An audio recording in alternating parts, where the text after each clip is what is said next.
All right. Sorry for the impromptu stream with little to no whoops. Little to no notice, but that's just how it went. I am still kind of feeling it from the weekend, but I'm glad to be back in the cozy confines of Studio A. Um had a good time at PAX as usual.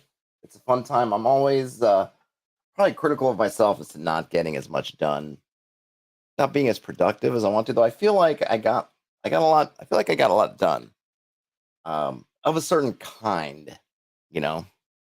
And I thought I did pretty well with prepping things for the trip. I did an Airbnb this time instead of a hotel, and I thought it worked out okay. It's the convention center, it has hotels around it, but for a reason, because I did try to book things fairly well in advance, and I felt like I that the hotels that are right around here got kind of booked up faster. I think the con is getting bigger, which is good for them, but maybe not so great. I want to say not great for the rest of us because score. I think it's great for all, but it just puts more pressure on the infrastructure around the convention center. I have no idea what the capacity is. It's not like every room in the convention center is filled, but I'm not sure how they have that stocked out. The convention center itself is huge. If you've never seen I don't know how compare. I mean, I guess every convention center in every town is huge, and I guess this one is no different. But it's big to the point of you can be kind of on one end and have to go around to the other end, and you feel it. You feel it. It's not an inconsequential amount of steps to get from one end of the convention center all the way to the other. The Airbnb, I don't know where, obviously depending on where you live, your mileage may vary on Airbnbs. The Airbnb I stayed at, it was nice, it was clean, wasn't in a super sketchy part of town or anything that I wasn't expecting. It was pretty much on point for as close as I wanted to. I would have liked it to be a little bit closer. You have to kind of cross over one sort of overpass, and then unfortunately, where its closest bit to the convention center was kind of the furthest one away, at least to how you got to get in. Coming back, leaving, it felt almost like you were half as closer by half than you were going, because you can exit out that end of the convention center. You just can't go in that way. The oddity with this one is, I don't know if you've been following it. So I live in New York City, and New York City's had kind of a sort of brought the hammer down on Airbnbs a little bit, because New York City is undergoing a ongoing housing crisis, and Airbnbs just lock down units and kind of take them out of the hands of folks who are really trying to live here and putting them on that, I guess, secondary housing market. I think that's been the big issue with Airbnb in a lot of places, and New York City, at least, I don't know about the state, has finally kind of cracked down on it. Philly, I'm guessing, hasn't. And this Airbnb, so I guess what I'll say is this Airbnb was essentially, it was a hotel room.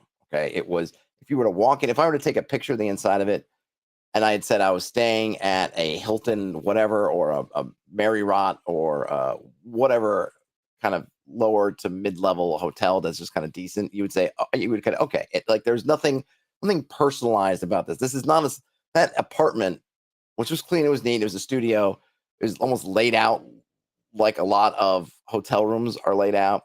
No one's ever lived there as a residence. This is not a place where, I live there sometimes or whatever. No, nobody lives there. It's a hotel, right? And it seemed like there was multiple units like this in the building, because I saw other people with PAX badges coming in and out. I saw other people pulling in luggage coming in and out. There was an ATM there wasn't a lobby with, a reception desk or anything, but there was an ATM down there, which I've never seen in a residential building. Maybe someone who lives somewhere that has an ATM in the bottom of their residential buildings, but I've never seen that before.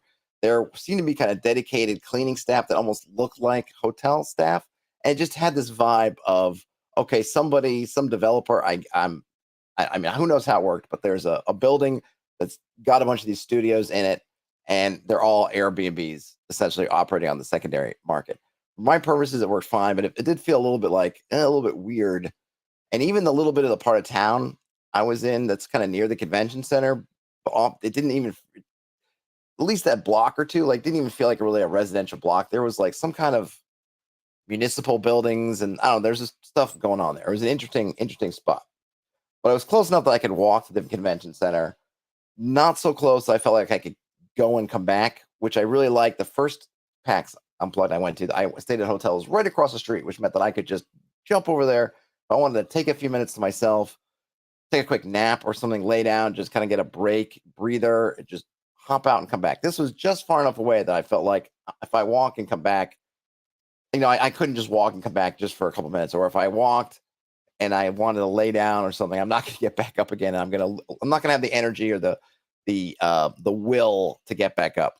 So you felt like, I think this is for a lot of folks. You're at the con, you're kind of at the con, and when you decide to leave the con, you're leaving the con. Other than maybe hopping out for a meal or so, it's like you're out, right? So when you're kind of in, you're in from like 9 a.m. until whatever p.m. you leave. You're kind of you're there. Now, the folks at PAX have been nice enough to give me media badges. Hey, Gamers on Games, who I met in the media room. I was just about to get to that. So I have the content creator media badge, which I don't know, the content creator badge, I guess, which they've been kind enough to allow me to get all of these years. All right, Dave. That's right, Dave. Who's check out his channel, Gamers on Games, and give him some support. He's been fighting off some Warhammer bullies. I was actually watching some of the posts and reading some of the stuff on there, and just it's enough to make one weep for humanity. This is some English breakfast tea for the working man. So the one nice thing is having the content creator badge, and there is a media badge and there's a content creator badge, and I don't know yet. And Dave says lots of Daves in here. Absolutely. I don't know yet what the difference is. I don't know if it's a size thing, or I don't know if at some point you could graduate from the content creator badge to the media badge. I don't know. In any case, you have access to a media room at the convention, which is really a godsend. It's a lovely place where they have some lockers where you can store stuff. They have a dedicated Wi-Fi if you need to do some interneting. They've got some plugs you can plug in, and there's generally, I don't think I've seen it where there's been so many people in there that you can't kind of get a seat to sit down, even just to kind of eat lunch or something or eat dinner. Certainly on what was it, on Saturday, Jean-Luc from the Dungeon's Key, who, do I have it here? Hold on a second. Wait, where is it? Gave me my copy of Kavalov's Sanctuary, coming soon to backers near you. This is my copy, signed by the man himself. When we were looking for somewhere we could just eat some lunch, there were like no seats to be found anywhere. Get in the media room and you could eat. So that was really, really nice. Dave says last year was a seat deficit. Yeah, I think last year I didn't really utilize the meeting room, the media room. So I think I've forgotten that it was there. Something happened. I remember. I think either I didn't discover it or something happened. But I didn't use it last year. But I used it at PAX East a bunch. This past PAX East, and I used it this one a bunch. And they're very nice folks who are staffing the whole thing and helping out. It's just a nice, because there's not a lot of seating at the con, depending on what time of day it is. If you're not doing something like playing a game or something like that, it can be kind of hard just to find a spot to sit. You'll see people kind of on the outer, the convention center has the main areas, and then they have sort of outer areas, hallways and things like that. And you'll often find people just kind of camped out in different spots just because there's not really anywhere to sit, depending on what's going on. So the media room is kind of a godsend for that. I got to meet Yochai Gal in person for the first time. He has been on the channel, an interview, and got his Cairn. You can see there, what does it say there? The Player's Guide, 2nd edition. I guess he just printed out a bunch of these. And the funny thing is, he's apologizing. Oh, sorry that I had to bind it like this and do this. And I'm like, man, this is totally fine. And a few years ago, nobody would have been at all complaining about having something with this kind of binding. But it just goes to show how things have progressed with printing. It doesn't have a lot of, it's not like totally. So I think the main thing is he's got some beautiful images in here for the characters and some other images. There are, of course, not all the images are in there. So for this, there's going to be an image here, but it's not here yet. But it's got everything you need. And then I got to sit down and play with him. And then his editor, his name escaped me, the big dude from Texas. I don't know why I'm spacing out on his name at the moment. And then Amanda P, who gave me a copy of Tannic, which I will look at on the channel as well. So this is a point crawl forest adventure. It does have a little hex map in here, though. And I'll go through these all kind of separately. but I'm just kind of showing them. I did not go for a bunch of, I didn't pull up the swag train this time. I probably could have. I didn't, you know what? I got so much stuff around here. If you can't see me, but I'm in a little corner and I got boxes of things. Some of it old, some of it new, some of it I picked up in some places. I've got, free league box stuff that I haven't had a chance to really look at. I got so much stuff that I didn't really feel like going and pinging folks. So there's the hex map in the little hex area in Tannic. But I did pick those up. And of course, Broncolonia, the one book, those guys are really cool. And I think they really appreciate, it's funny. So I have I have each everything but the core rule book. So I've got all the kind of expansion. I don't want to say expansion, kind of source book stuff. And I will let you know how Karen is, Dave. I got all the kind of expansion stuff. So the Empire Wax Back, the Macaronicon, and Jinx's Almanac. And I think this one might have a lot of sort of fan content or stuff that was sent in by folks that they did. I think what they told me, but I don't have the core rulebook. They did send me the PDFs though, so you will be able to see the PDFs.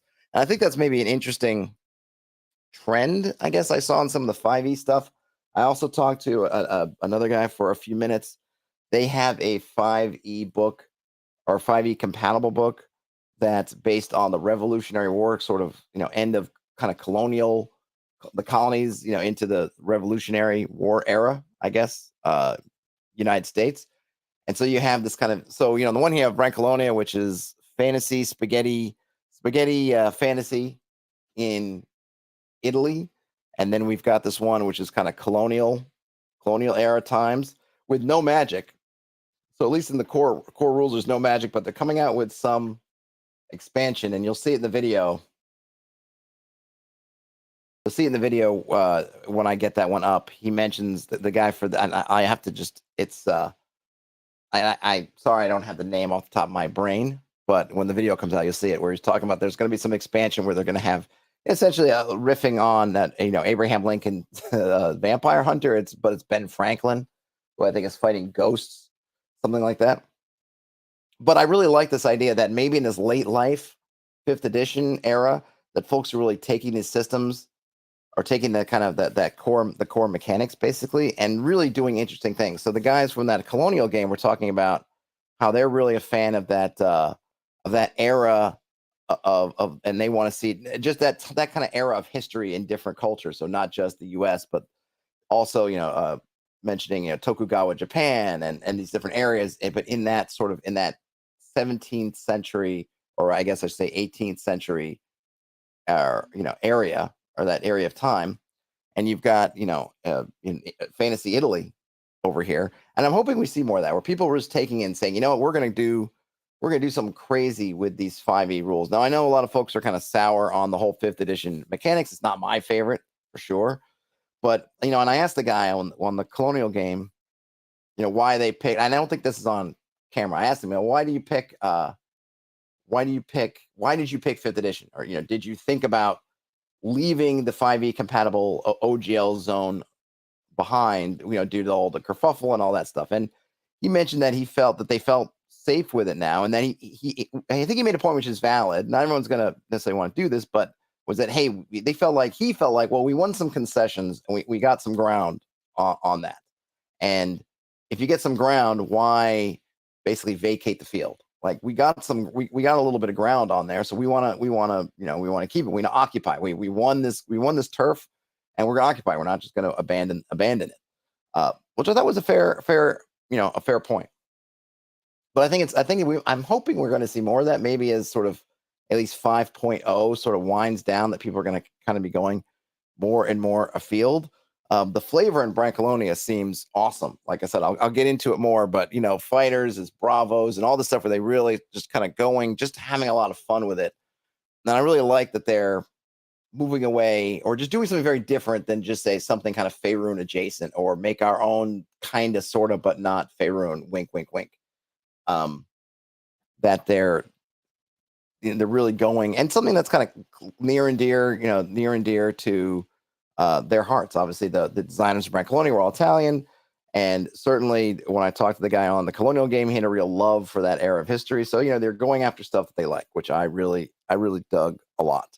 Saw a lot of great, and you'll see more videos on this, but I thought we're really getting at some neat stuff with a lot of different props and just tools and things like that. I think a lot of stuff that seems to be, and I don't know if this will be good or bad, but a lot of stuff that I feel like is geared towards playing in person. Like a lot of the tools and things that I feel like are really about getting back to, or not, maybe not getting back to. Well, I don't know. I feel like we're still in this kind of COVID-ish era, right? Where a lot of things are still remote for a lot of people. Probably it's always, I'm sure that some of the shift to just playing online is just going to stay, and there will be games that will never go back to being in person. But there was some neat stuff that seemed to be really about playing in person, and what I thought were kind of interesting props, not just minis, right? I saw a bunch of minis. There's some beautiful minis, and I saw some interesting, battle maps. But I have a hard time being excited about those for the most part. One, because I don't really foresee using them too much.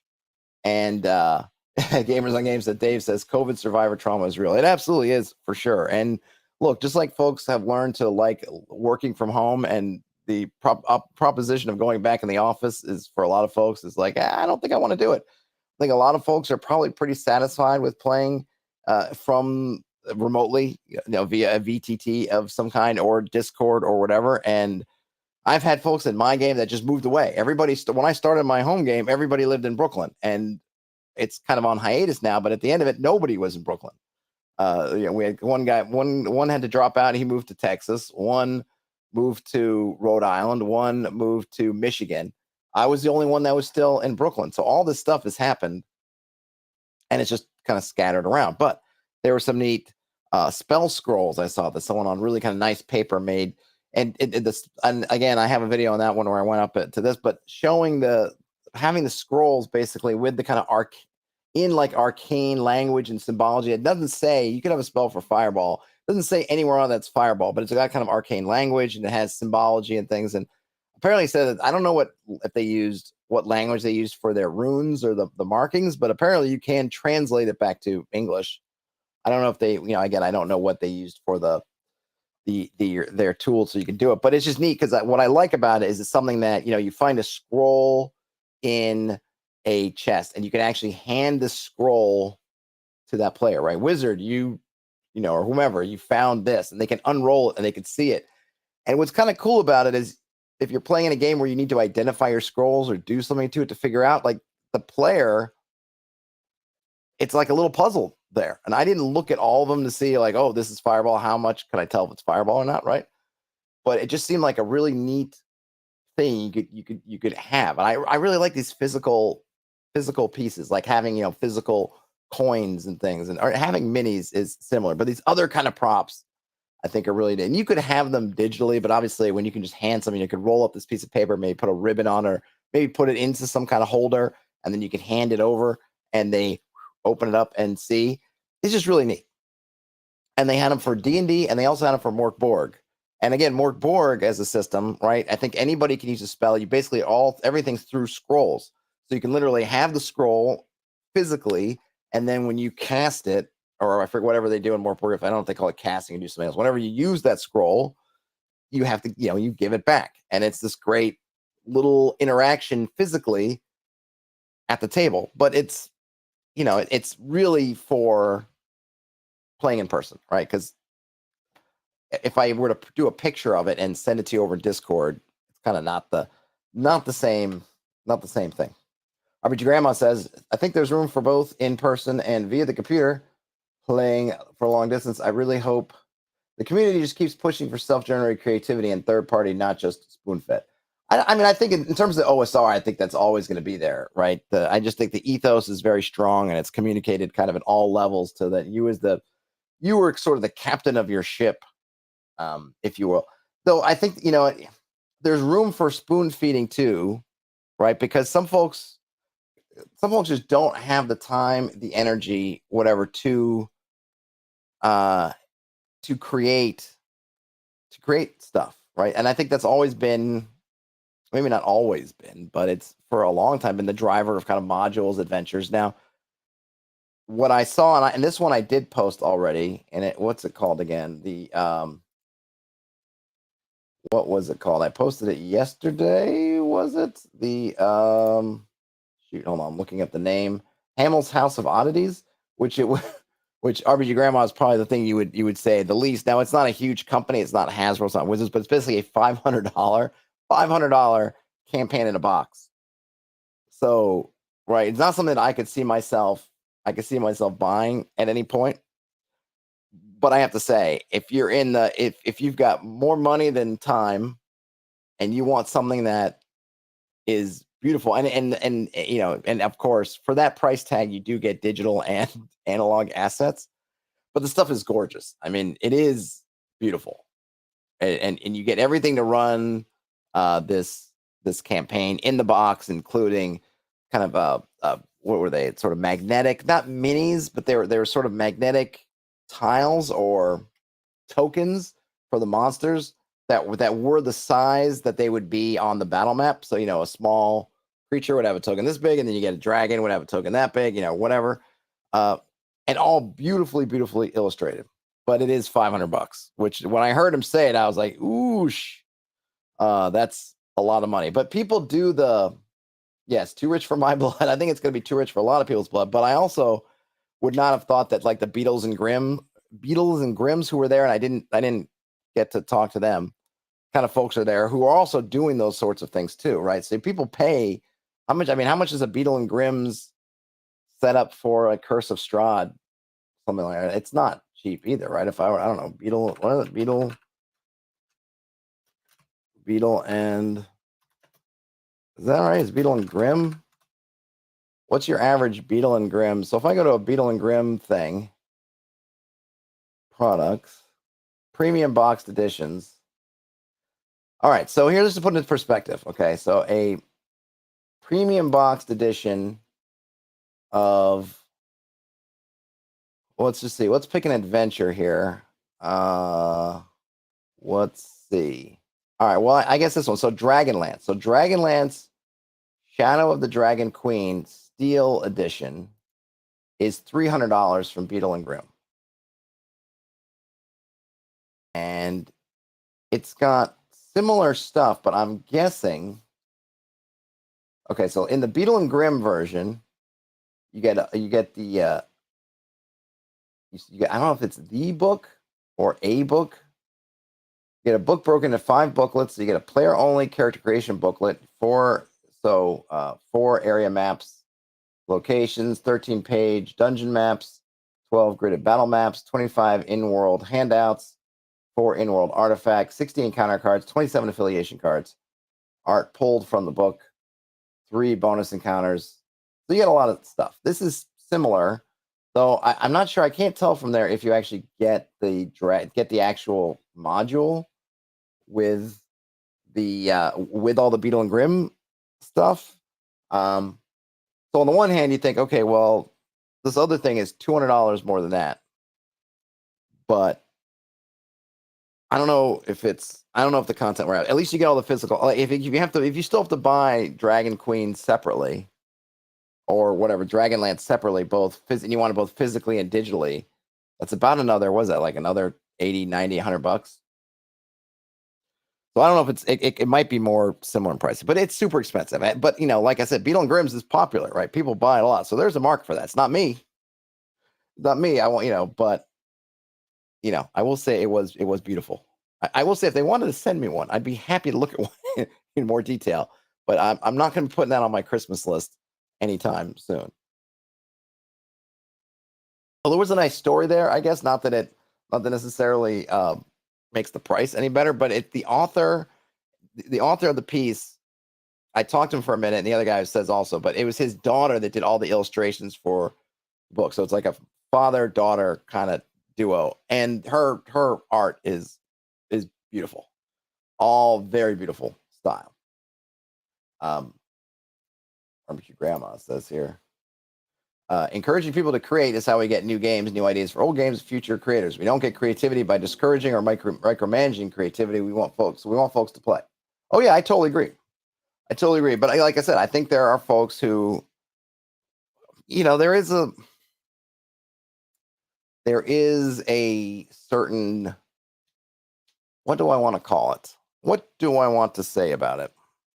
So one, I think, like I said, I think there are people who have more money than time, and they're willing to throw money at a problem, right? I mean, it's like anything. You can go to buy tennis rackets, go to buy pool cues, go to buy anything, go to buy a football, go to buy a baseball bat, right? Anything. You'll see ones you can go and get whatever, $20. I mean, I don't know. I don't know how much a baseball bat or say a tennis racket costs these days. You can go to Walmart or wherever and get a tennis racket for $20, or you can get one for $400, $500. Certainly the same thing. You can go with fishing rods or anything like that. Get all these kind of crazy, crazy stuff.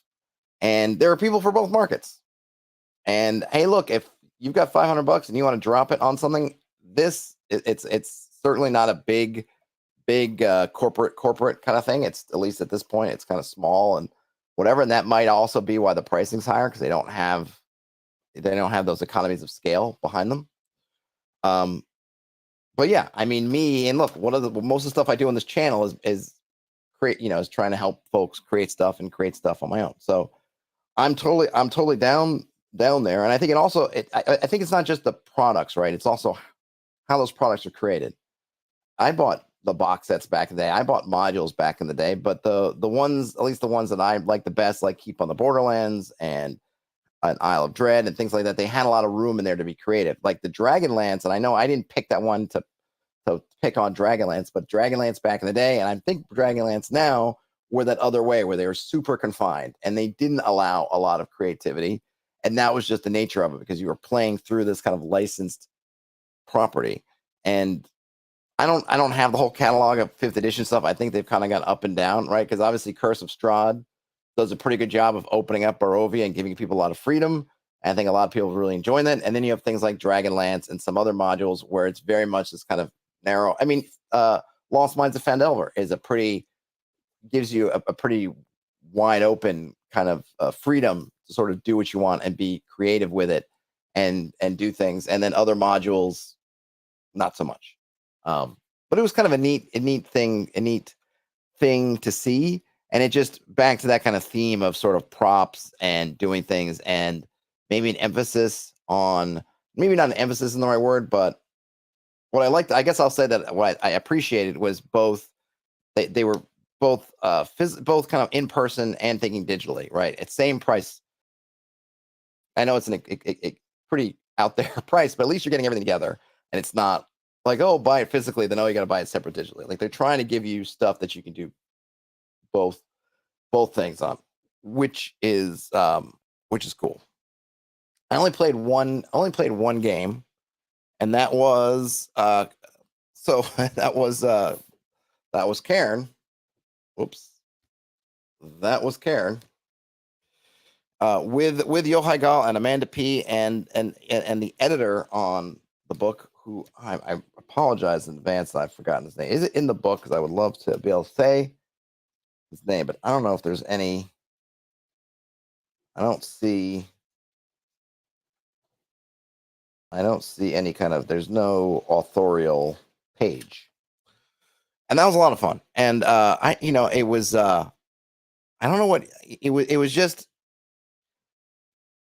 I guess it was just fun. It was just fun. It was he played it. He ran us through Winter's Daughter, which I have read on the channel, but it had been a minute. And I feel like my head gets so muddled with stuff that there was stuff in the adventure when we kind of hit it, and I was like, oh yeah, oh right, there's something about this, but it wasn't enough for me to know any kind of details. Just like, oh yeah, right. And I think it was after. So the one thing that was kind of funny or interesting. See RPG Grandma. Thanks for hanging out as long as you could. Was that he was able to run it from memory pretty much. Now he had, I guess, some conversion document or some kind of Cairnization rules thing that he pulled up on his phone that he would check periodically, like a little. I think it looked like a 1-page maybe PDF. But he's run it enough times that he kind of has it down. And the area that we were in, we didn't make it all the way through. We didn't make it to the Fae part of it, the fairy part. We were monkeying around in the little dungeon area that sort of leads you to the fairy realm or bridges the fairy realm.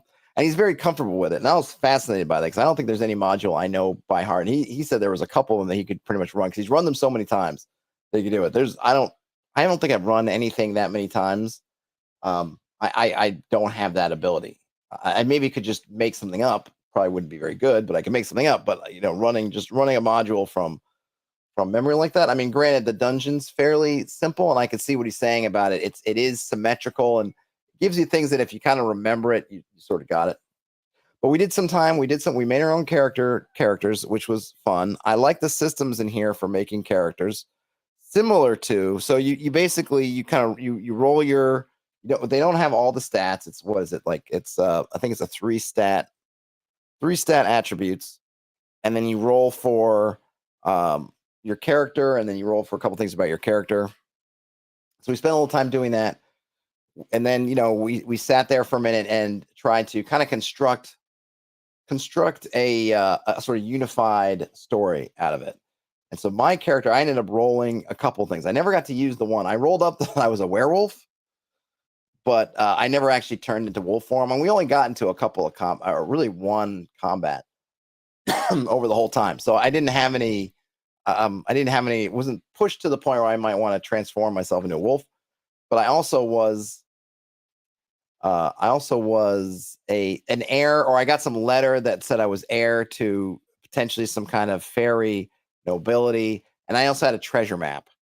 And so we kind of talked about how these were put together, and that maybe I had hired some of the other folks, and that where we were going, kind of Winter's Daughter area, was where the kind of map had led us to say that, oh, somebody's buried here, and that was kind of that was sort of where we started the adventure, and that took a little while, but it was fun. It was fun. And I know that somebody on my forums, I think it was Magnus, had talked about in his forums how this concept of getting characters, in an OSR type games and these NSR kind of games, especially, one shots, especially, con games, you're trying to get, it's good to get a little bit of character going, because sometimes you can be at a loss for, well, who is this person that I'm suddenly playing? And either you just kind of play you might often just play yourself, or maybe, but even for a campaign, sometimes it can take a while to get your footing, because we're not going through the steps that, say, a 5th edition game would go through with setting up your backstory. This is all random based.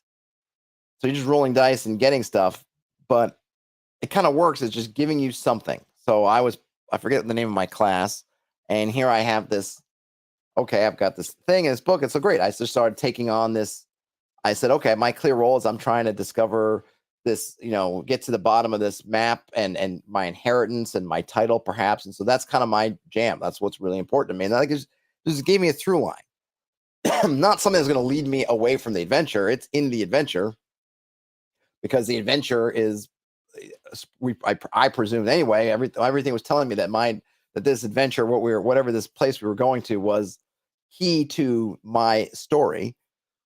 So that's what we're doing. And the other folks' bonds kind of interlinked with mine. We just spent a minute saying, okay, and you relate to this by doing this. Okay, great. So we kind of had it. So that was really nice. And I felt like it was a nice tool to do that. I ran into I haven't even taken that back, on Sunday, this Session Zero system, the interview, which will be up later, and it had a similar thing to Cairn. Now, Cairn is more, it's a table, or it's a set of tables, and it's kind of specific. It gives you some specificity, not necessarily with the places. It'll say stuff like, you think that there's something in the wood, and of course, where is the wood? You can kind of set, right? But it kind of gives you a narrative. Whereas the Session Zero system, which I'm going to open up here in a second, it's there's two of them that has a book, but it also has these nifty cards. And the cards, let me just see, they're in plastic, give you more of a doing a similar thing to what Karen does, but in a more visual way. So you get cards like, I forget what this one, they have different so there's a legacy. There's a legacy, which you get, and this one would be a new, right? And you can think of something, and it's you're supposed to, so it's just giving you enough to kind of hopefully give you some inspiration. Or here we have bond. We have a bond, and it's, an ally. And of course, whose ally? Well, you could figure that amongst the table. And then lastly is what I think it's called. Was it called Catalyst? Did they say? Yeah, Catalyst.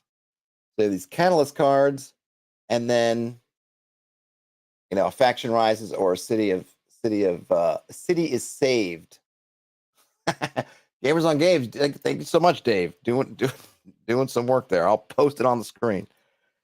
I don't usually do. The I should do more. That's I'm trying to talk and get the plastic off of this, but I can't. So the idea here is you give you run through and you give the actually. You know what I'll do? I actually say that because the book, which I think is right, the book. Where's the book? Oh, here it is. The book has it. The book version has a bunch of rules for all kinds of stuff, all kinds of session zero stuff, but then you also get they give you some bigger art. So this legacy of the heart, you were raised by a found family, and then it gives you some prompts. Who were they and how did they come to take you in? What new direction did your life take after joining them? What of your life before?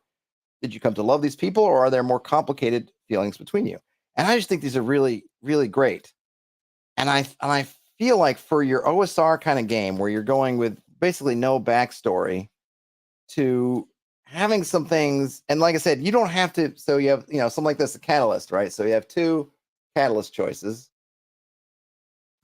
One is a region vanishes, gone without a trace, and no one left to speak of its whereabouts. What fears are whispered in its absence? What fills the vacuum its loss leaves in the region? Whether it be people, untamed nature, or strange new magics, what disturbances linger about the area? Is there anyone who still looks for it? So having the book is kind of cool because it's got the prompts. The cards just have the kind of inspirational thing. But I think for a game where you may be coming in with kind of zero backstory, like we did with Karen, just for this one shot, essentially, being able to flip a card out, you could flip them out, each one of them, right? Flip them over, makes it kind of a little mini game, an icebreaker. You can even do a little bit of collaborative world building if that's your jam, like that Catalyst, right? Some region sunk into the earth and strange things have arisen. What is it? Let the characters kind of present it a little bit, and so you can really flesh things out.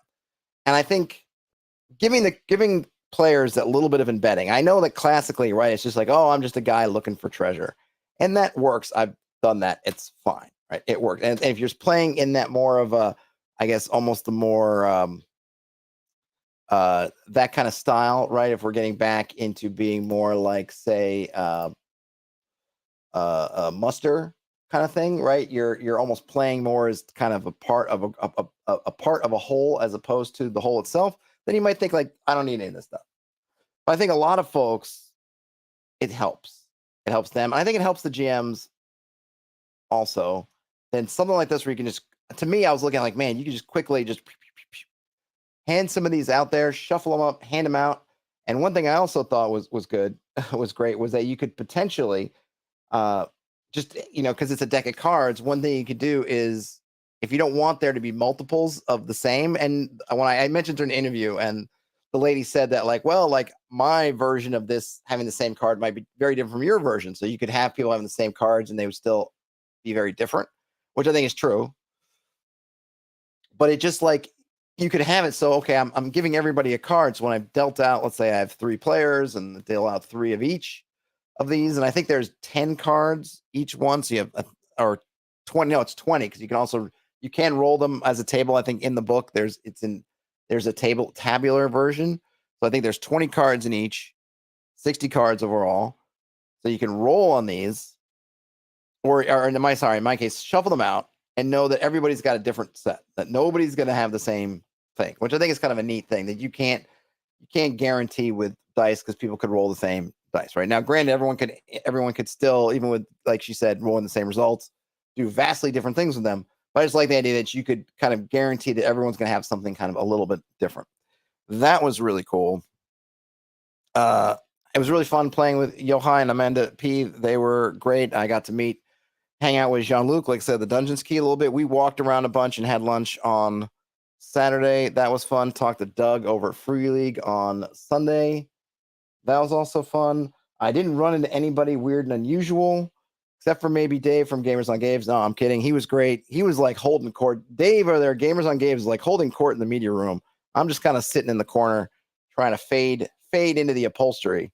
And he was sort of holding everybody's attention regaling them with tales, which is fun. And then we ended up talking and about this or that.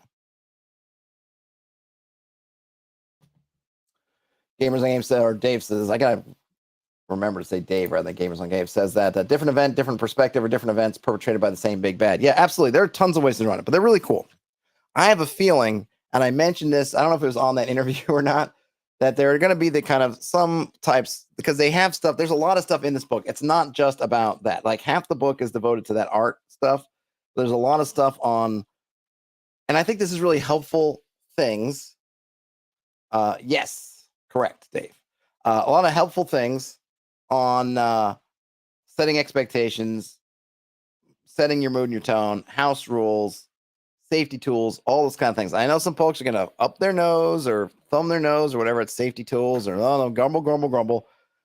Let me just go on the record now. I am pro safety tools. Pro safety tools. Okay. If you don't want them, don't use them. You don't need to crap all over folks trying to give people things that they might use. You don't feel like it's necessary? Great. I feel like they can be helpful, and I've heard enough horror stories of games, whether they're at cons or at gaming shops or at private games, to know that such things could be super useful. Oh, thanks, Dave. You're too kind. Things can be useful. You don't find use for them? Fine. I'm not gonna try to say you know that you're wrong, though I do think I think you're wrong. But if you don't find the use of them, fine. But like, there's things that I don't find useful or I don't like. I don't, but if someone, that's how they want to do it, just want to do it. And I think that especially, really, especially at these games you're playing with strangers and all that, the extent that you can give people things to help them get the most out of the game or extricate themselves from a situation that's poor, that'd be great. Oh, well, small world. Yeah, Doug is awesome. I think like at PAX East, he basically handed me like a box of all the alien stuff, which I still haven't gone through everything. So I was like, and he was exhausted. So Doug at Free League is just amazing. Every time I see him, he's been super friendly. When I first met him, he was just super wonderful to talk to. And, so I've seen him at basically he does all the events, at least stateside that Free League goes to, or the cons and whatnot, or I guess every con that they attend. And he's just super nice. He introduced me to Limithron, right? That's Pirate Borg, and I'll have a thing with that I'll put out later. So that was really cool. I got to meet Ben from Exalted Funeral. I tried to get him on camera, but I couldn't find him again. Like I had him and I was doing stuff, and then I got in the Yohai's game, and then it got late, and it came, and then Sunday I just couldn't find him again. But I'm gonna try to wrangle him to come on and talk about Exalted Funeral, if I can, if he remembers who I am, because that's the other thing, right? You come out of the con, and people have seen so many faces and pressed so many palms that then saying like, "Oh, do you remember me?" I woun't doubt if he's like, "Nope, I don't," or maybe he would pretend he did. I don't know. Dave says that Doug pushes himself too hard. Yeah, the cons are, and as I say, when you're at these cons, be kind to the people running these booths. Maybe they don't see you right away, maybe whatever, but man, I know that I'm not, when I'm walking around and doing stuff, I'm on my own clock, right? I'm walking around, I can stop, I can take a break. A lot of them, they're at that booth a lot. And I know like Doug, I could just see it hear it in his voice. You see it like he had him on, I was talking to him on Sunday and I had him on kind of camera, like there's just a little bit of a struggle there. And I'm like, I totally get it. It's rough. It's fun. It's rough. I did not get to talk to Banana Chan. There was a bunch of folks who I just didn't get around to. Luke Crane was there, and I know some folks are kind of off on Luke Crane. I don't know how I feel about that. I have to look it up more. I hate that I feel like I have to do research on folks that I admire, whose work I admire, whether I need to go talk to them. I know he got in trouble with what Alex Coble, whatever. I know he got in trouble for that. I don't know all the details. He's another local New York City guy, I believe, also. But I didn't get around back there, and I kind of feel like I would like to talk. Maybe not on camera. I don't know. but he's someone whose work I admire. But again, I feel like before I do anything now I got to sit there and I need somebody who I need someone I can call and say, run the background check on this person, make sure that they're that there's nothing awful behind the curtain. But yeah, as Dave says, running a booth at a con is tiring and can be frantic at the best of times. Yes, and I think that most of the folks did. I think this was a pretty good PAX from the exhibitor side. I didn't talk to everybody about it, but I feel like everyone either were on point or a little bit more. Hey, the Dave, you should check out the. I talked to his name is Alex from the indie game development. Hold on, let me get it directly. IGD, was it WIDG? Why am I spacing out it? Indie Game Developer Network, IGDN. You should reach out to them because it seems like a really cool thing. It's I put it up there, and I'm sure that no one's going to watch it because, frankly, look, a lot of folks don't care about such things. But it seems like a really neat organization, and it can really help get once you have your book out, help you get your book out. If you're a creator, so I'll say if you're a creator and obviously an indie kind of creator, I would highly suggest checking out that IGDN. I think they kind of have sort of offer kind of mentorship. The dues are small. I think it's like $100 a year to get in. Like with Jean-Luc. So Jean-Luc from the Dungeons Key. I want to keep. Should have these things where I can flash them every time I say them. From the Dungeons Key, he joined and he was there helping to man the booth. And basically, they were able to get him an exhibitor pass. And I think either just as part of the whole deal, kind of got him sort of in with their kind of their sort of sleeping arrangements, but basically able to really cut down on his on the cost of his trip to get there, and really made it possible for him to attend. And Alex was really nice, and we didn't get to everything in the interview. Obviously, there's a lot there, but it seemed like a really if you are a creator, I think I would say it behooves you. I think it would behoove you at least check them out. If you don't end up joining, if you don't end up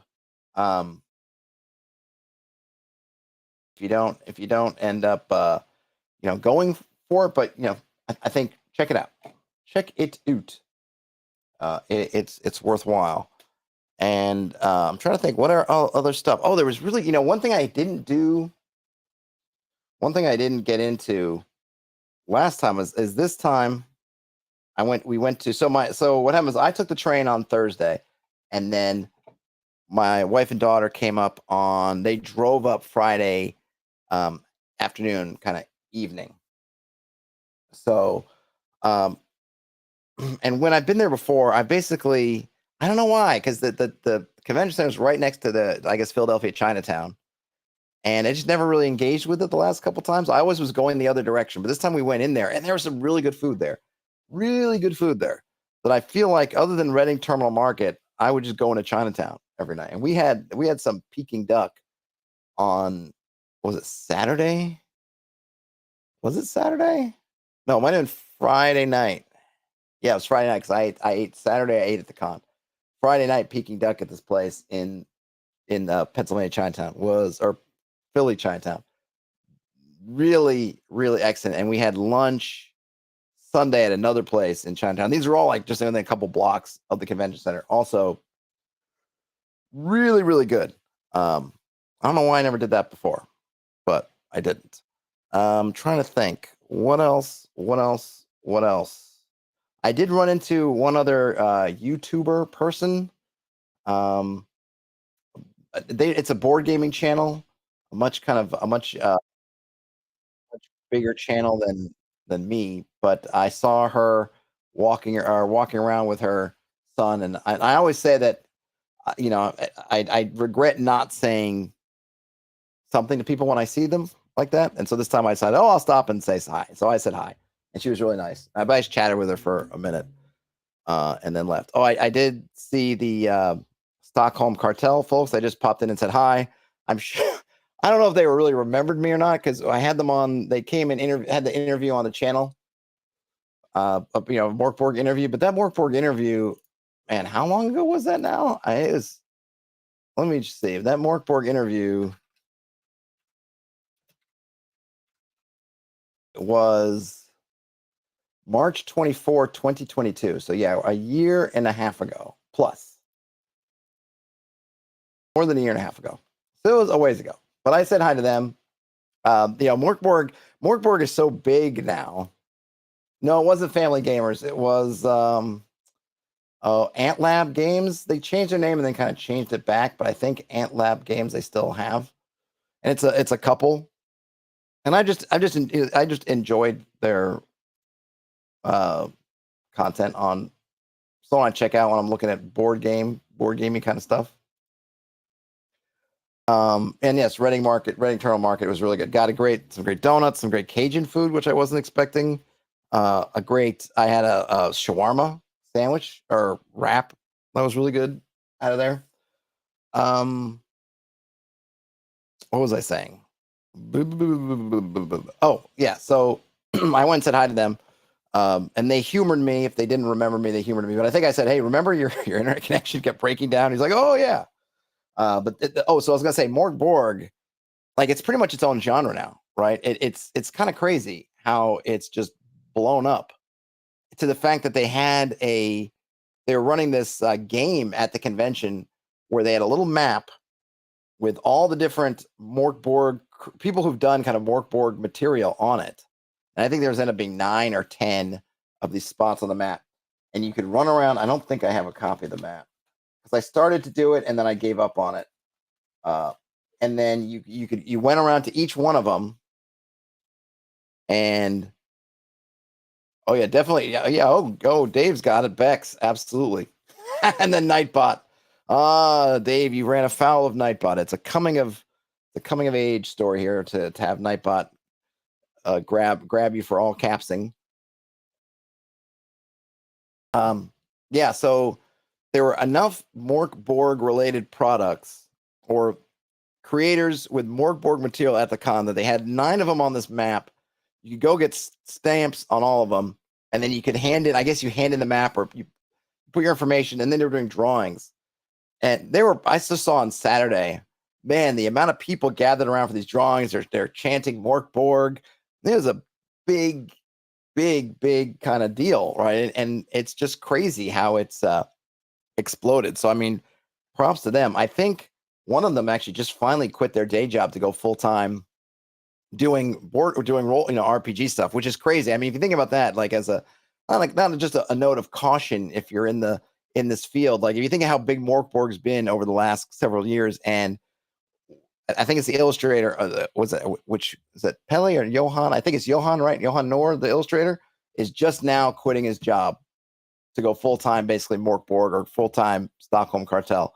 So just think about how big they've been. And now, granted, he may have just been piling up a whole war chest of cash. I mean, to get the savings up there, goodness knows I would. But just something to keep in mind, right? I would have thought that this would have happened couple of years ago, but no, just now. But so really cool. Congrats to him for being able to make the kind of leap there.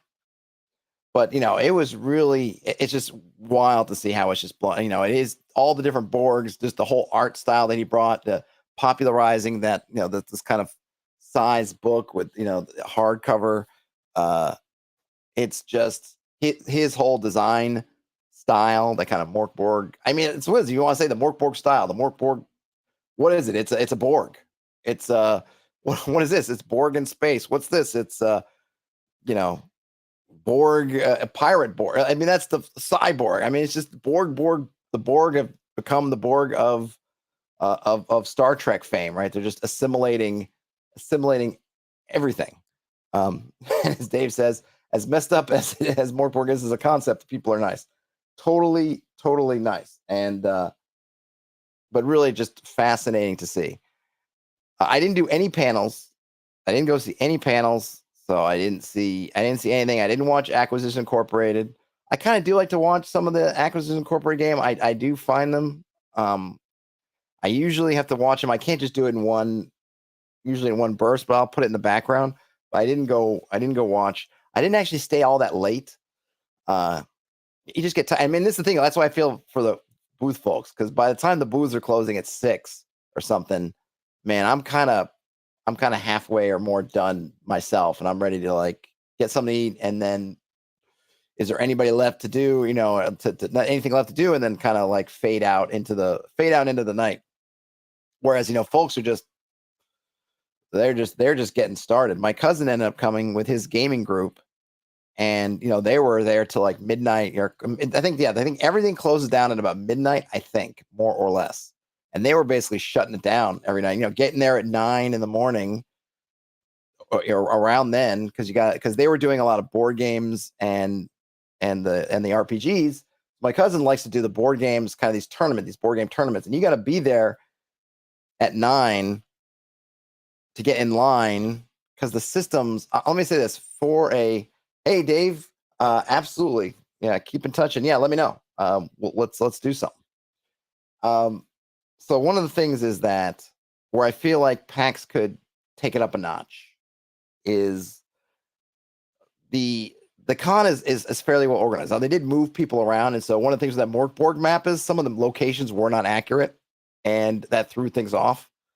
And so it was kind of a real, maybe it was a lot more of a hunt and find, or what it was, seek and find, whatever kind of adventure I think maybe it was supposed to be. The other thing is that the organization for the tournaments and these kind of organized play type stuff. Oh, and let me just say before I forget, because I've given Paizo a lot of flack, and the Paizo Bros flack for not being around. Okay, Dave, I will definitely check. I give the Paizo boys and the Paizo crew flack for the last couple of years for not being around at the cons, and Paizo did have a presence. I didn't see them like with a booth selling stuff, though maybe they had it. I saw they had an area, like a free play kind of area. I didn't delve into it, just like I didn't go to the D&D organized play, so I'm not trying to play favorites. I didn't go to any of the organized play booths, so I didn't go to there, but I passed it. And since I've given them, I've called them to the carpet a few times for being like all about, oh, you should play Pathfinder, and then not actually playing, not actually putting forth games. I'm not even talking really about Paizo saying that, but you get all these things on YouTube, like you should go to Pathfinder 2nd Edition. And then I'm at a con. I'm like, oh, let me check out some Pathfinder 2nd Edition. And it's just crickets because no one's running it. This thing actually had it. So I want to give them credit. The Paizo was there, kind of in force, visibly. I think it's good, right? You want to be the sort of other pole of the, or at least maybe largest other pole of the the tabletop world. Then you got to be around, I think, and you want to kind of keep your name out there. So they were there. Hey, Magnus.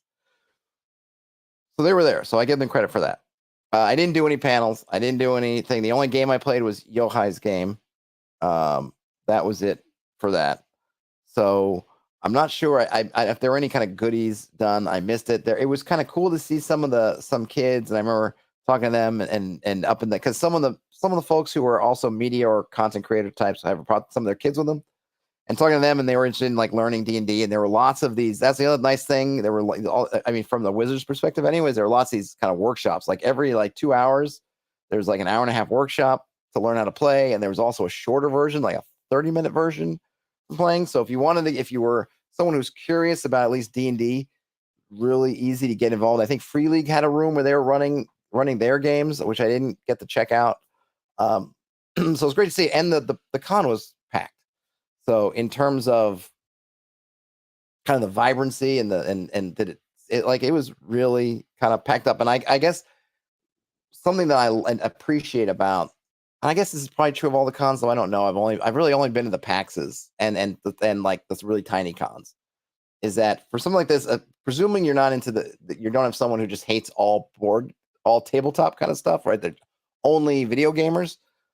You're gonna find something. You had all the card flipping. Oh, and there's this Disney game. Oh my gosh, I can't. What is it called? There is some Disney. I think it's a Disney collectible card game. And there was a huge line just to get in the store. And it has it has a name that I didn't really recognize. And I kept looking at him, seeing like some of the store. and there's a line, and it's a big. I mean, they carved out a lot of space for this line to snake around, and they used it all up. Lorcana, thank you.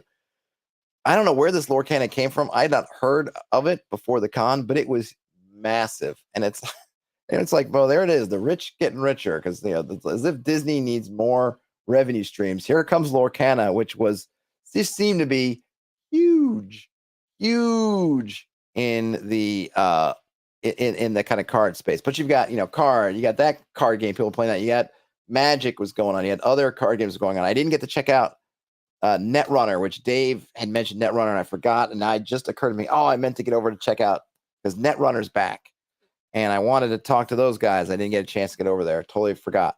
All kinds of card stuff. You have all kinds of board games. You have board games. You have the Unpub room with board games that are just, you're playing, prototypes, things that aren't out yet. You free play, where they have a whole library of games. You can just go check them out and play. Then, of course, you have all the tournaments to play. Then you've got, the organized play. Then you have sort of the free play for like board, everything. So there's really just tons of stuff. And the convention center is basically large enough to kind of handle all of this. Now, I feel like they can always have more tables. Not even get around. I didn't really take any pictures of it, but there was like a bunch of wargaming stuff going on, and there was some kind of new Star Wars kind of war game that was out there that I didn't really get a chance to look at. But just oodles and oodles of stuff.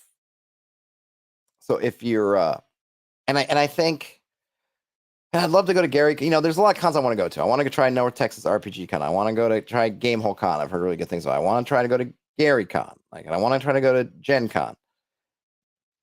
I feel like Gamehole Con, Gary Con, and like North Texas would be good for me, right? I would enjoy going there, but I don't know if I was going to do a family kind of thing that my daughter would have a super good time. She might. I'm not trying to say anything, but she, my daughter, she hasn't really figured out her loves and likes yet. And like those that are more kind of just OSR, sort of kind of hardcore OSR things, are more concentrated on that. Like she might not be into that, but I know that if we go to, and next year maybe she was kind of saying this trip, she was lamenting that she wasn't going into the con with me. So I told her next year maybe we'd try. I know that here at PAX there'll be stuff for her that she'll be able to do. Whether it's Lorcana, whether it's something else, like there's just tons of stuff there. You've got all these kinds of games, right? You've got kind of OSR kind of games. You got all these things, all these board games, all these other games. You've got 5e stuff going on, if that's your jam. You've got, Pathfinder stuff, if that's your jam. Board games, if that's your jam. Just tons of stuff. And I always really enjoy it. I just always wish I kind of had another day, or I just was more organized or more efficient. But you'll see as I'm rolling out some of these videos over the week that I talked to a fair amount of folks. Not everybody that I would have liked to, but a fair amount.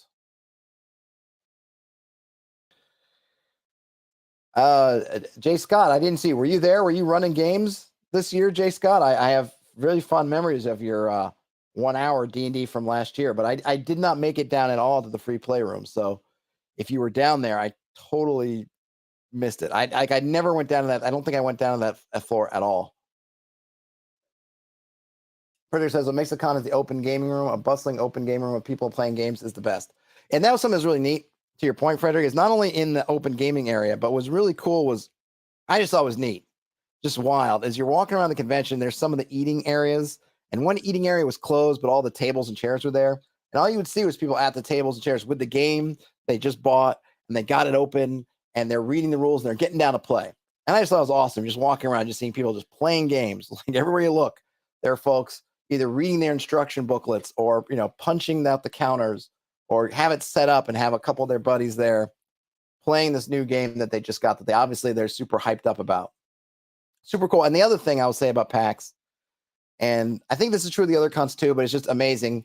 So like I posted the video on Saturday, I think it was, when I talked to Rob Doherty of Wise Wizard Games. So he is like the co-designer, maybe the main designer of like Hero Realms, Star Realms, was a Magic Grand Master Champion, all this jazz. Like the folks, the creators, a lot of them are there. They're there, right? So you can go and talk to these people and talk to the people who actually made the game and interact with them directly. And they're not like in some kind of space where, well, with my media badge, I could talk to them. No, they're just there in the booth. You want to hear about Hero Quest? Yeah, go talk to that guy. Oh, hi, I'd like to hear about. Oh, hi, yeah, I made the game. Let me tell you about it. And that I like. Now, this may be true of all the cons. I haven't been to enough to know, but it is definitely something that feels like it's a feature here, right? Like Stockholm Cartel, Mort Borg. Like, you want to talk to those guys? You want them to sell you a Mort Borg out of their own hands? They're there. Just go to the booth. They're over there. Limithron, yeah, he's right there. Like all these folks are sort of there to be interacted with, which is really kind of fun. Thanks, Jay Scott. Yeah, it probably helps that I called in a couple of early nights. I did not grind it out until midnight. My cousin did, and it's sort of a tale of two Airbnbs. Where my Airbnb was a 15-minute walk away from the con, his was like a 20-minute drive from the con, and he was with multiple people. So for him, they were in it to win it every night. Whereas I felt, and this was his first PAX Unplugged, and so I feel like a little bit like, I'm going to take it easy. I'm going to take it easy tonight. Frederick says, nothing's like throwing your own small con. I believe it. I mean, it might happen. I've talked to Daniel. Daniel and I have talked about it. I don't know how serious those talks are. We've talked about it. New York just seems like it's a tough place. That's maybe and not that it can't be done, but Philly feels like a good city. Hey, Dave got mustard shipped. Well done. I'd love it to be it's called Hexacon. I would love to call it Hexacon or HexCon. So the thing is with New York, so New York has Comic-Con, right? It's New York Comic-Con. There was a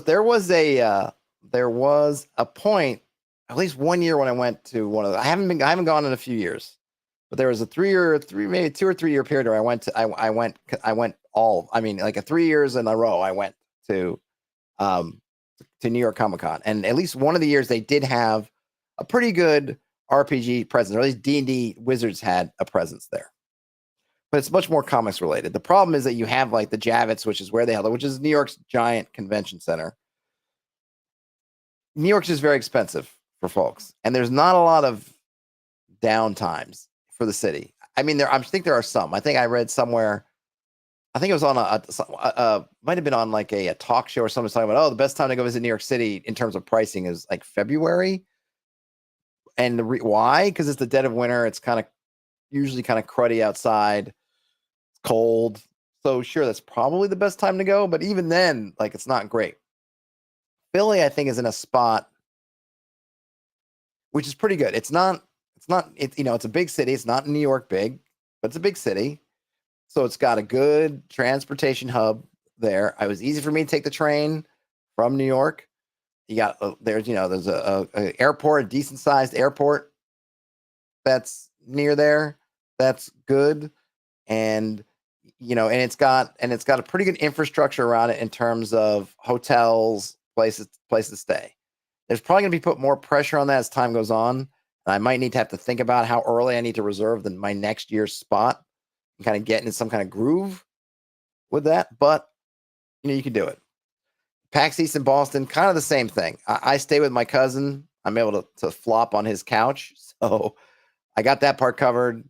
I don't think it has their convention center is beautiful, but it doesn't have as much of the infrastructure stuff around it. But it's really close to the airport, which is kind of a plus, especially for the exhibitors. They're bringing a lot of stuff. They're moving it out. The airport's really close, so it's really short. What is that? But New York, it's just super pricey. Sure, you got a lot of hotels, but they're kind of, I don't know what time of year. And for like a small con like us, like, we can't take the Javits. I mean, like, and I don't know, like what kind of, even a small place to kind of rent out or for, a night or day, a day or two, probably be pretty darn expensive, which means we would probably have to make it pretty darn expensive. And then who can we count on to show up? A lot of unknowns. I wish that places like GaryCon had a little bit more going because it's easier for me to get to, because I'd love to. I know North Texas, right? That one's, I think, is fairly easy too, right? It's at the airport in Dallas, so it's pretty convenient to transportation. And Dallas is also another major metropolitan area. That one might be more doable as a kind of another option, but this is really good. Let's see. PAX West has a decent tabletop showing, says Dave, but getting tickets is almost impossible. Yeah, so what I was gonna say about PAX is that one of the things I wish they would do a little bit more of is getting more organized on how they're running their tournaments and running a lot of this free play stuff. Because my cousin was frustrated. I'm sure I haven't talked to him since he had to drive. He drove from Boston 5.5 hours down, and then drove back Sunday night. I'll probably get his perspective on it in a day or so. He was frustrated with the experience because you were lining up, and even though he was getting there early and getting in the lines, he was an alternate oftentimes for these tournaments, and then you don't get in. And I think the fact is that it wouldn't be so bad, I don't think, if you didn't have to waste the time standing in the lines. Like if they had some kind of thing where you could, on the app, you could sign in, get put in some kind of, thrown in some kind of lottery, and then you could, at least you could be doing something else, and then you get the notification or something saying, oh, hey, you've been picked out of the lottery. Great, go here. Like something like that would just be, I think, to be fairer and easier to manage for people, and just get rid of all the dead time and frustration when you're standing in some line, and then like, okay, now you're in the standby line, and you're standing there. And then he was on something on, I think it was Saturday. He was the first standby, and he didn't get in. And he's someone who is so into playing in these tournaments. That's all he did the entire con, was basically bounce from tournament to tournament to tournament to tournament. I mean, we did a couple of things. We did a lot of tournaments, and he couldn't get in. Could not get in and in that tournament. And he missed a couple, and there were a couple that he couldn't get into. And it's just kind of leaves you feeling like, what the F? And they just don't, I don't know why. It's not like they're not, they're not returning value for what they're spending. So just build something. You've had a couple of years now, build something. I don't know if they just love the manual nature of it, or they just have something about wanted. I don't know why. They have a PAX app. They've got some stuff, and even the PAX app, sometimes there's some stuff you sign into the app, but not everything. But then the stuff, sometimes it crashes. Like, it's not good. And I feel like it's time. It's time to rethink that process. And I feel like some kind of lottery, even if you wanted to put a break on the lottery, like you need to get in the lottery by this time, then shut off. Whatever it is, you can figure out some ways. If you didn't want people to like put their names on 800 lotteries, I feel like there's ways to do something which would just be better. And then at least you could kind of be relaxed and be like, oh, hey, I got in the lottery. It kicks off now. And I know like a half hour or 45 minutes or an hour beforehand that I'm in, so I'll be ready to go. Or, I'm not, whatever. Dave says that PAX was better and was all volunteer, but the last time that happened was 2009. I mean, I think at a certain point, you just can't count on an all volunteers. I think when you're getting the size they are. I mean, Dave, I wasn't going to PAX. I've only been going for the past maybe 3 years.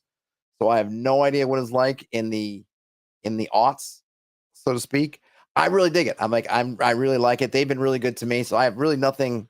I just have some things I wish they would maybe work on a bit. And definitely that there are sort of, I don't know what to call it, onboarding for games and things I think could be easier. I mean, you have people who are arranging stuff kind of like for them in a sense. Like I saw that there was on Board Game Geek, there was kind of a GM sign up thing for that one. I don't know if they were kind of organizing GMs that way, and that's kind of useful and do it, but like just put it in your infrastructure. Just do it. Make it reduce the friction. Reduce the friction. It is a company. I get it. I get you, Dave. And I bought some merch. I bought a couple of t-shirts. It is a company. I get it. But I don't think that's always bad. I think there are some things I think it's fine. But I hear what you're saying. You lose some of that kind of garage band, punk rock kind of mentality, volunteers and stuff. But, put some of that corporate infrastructure towards making the game onboarding a bit easier. Badges. So Project talking about printing badges online with a barcode. Well, you get your badges, so you have to pick up your badges physically. They don't do any kind of mailing away or printing. And that's not a big deal. One of the nice things was when I came on Thursday, it was a breeze to pick up the badge. So I just came by the convention center, picked up my badge. I was good to go. Didn't have to stand any horrible line. They don't do anything with barcodes or scanning. Maybe they could. Maybe that might help with something. I don't know. They did have some stuff. They had, was it last year or was it PAX? They have had in the past. Maybe it was more like COVID where they had some kind of scanning thing you would do. But they didn't have anything on it this year. It was just a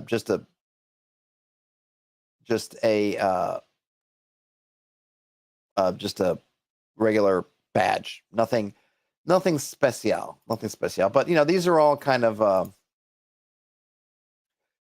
smaller things, right? Nothing super big. Anyhow, I'm over time and I gotta run. So that's my wrap up. That is my wrap up. Okay. The Dave says that the problem was with tax laws and international tax rules for volunteers. Yeah, I'm sure there's all kinds of minefields of stuff. That was PAX. It was fun.